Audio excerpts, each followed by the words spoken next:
Hi అండి, నేను మీరాని. Welcome to our channel అమ్మ వంట. ఈరోజు మన వీడియోలో వెజ్ మంచూరియా ప్రిపేర్ చేస్తున్నానండి. హెల్తీ అని నేను చెప్పను, కానీ ఈవినింగ్ టైంలో ఏదైనా వేడివేడిగా తినాలనిపించినప్పుడు ఇది ట్రై చేయొచ్చు. ఇప్పుడు ఎలా చేయాలో వీడియోలో చూసేద్దాం. ముందుగా ఈ వెజ్ మంచూరియా కోసం ఇక్కడ నేను సన్నగా కట్ చేసుకున్న క్యాబేజ్ తురుము 2 కప్పులు, క్యారెట్ తురుము 1 కప్పు, అలాగే అందులోనే 1 టేబుల్ స్పూన్ కారం, 1/2 టేబుల్ స్పూన్ పసుపు, 1 టేబుల్ స్పూన్ సాల్ట్ వేసుకోవాలి. అందులోనే 2 టేబుల్ స్పూన్స్ వరకు కార్న్ఫ్లోర్, 2 టేబుల్ స్పూన్స్ వరకు మైదా పిండి కూడా వేసుకోవాలండి. అన్నీ బాగా మిక్స్ చేసుకున్న తర్వాత అందులోనే 1 టేబుల్ స్పూన్ అల్లం వెల్లుల్లి పేస్ట్ కూడా వేసి బాగా మిక్స్ చేసుకోవాలి. వాటర్ ఏమీ మిక్స్ చేయట్లేదండి.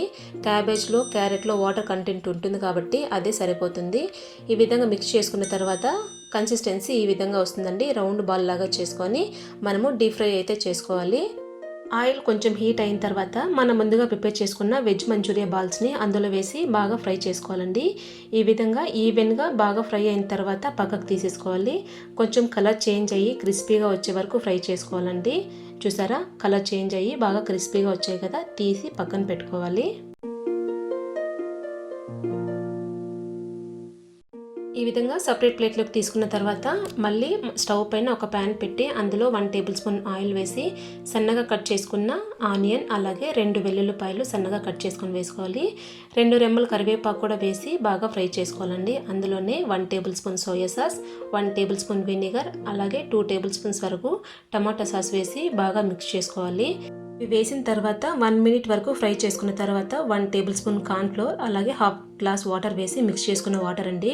ఈ విధంగా కార్న్ఫ్లోర్ వాటర్ కూడా వేసి ఒక 1 మినిట్ వరకు ఫ్రై చేసుకుంటే సరిపోతుంది.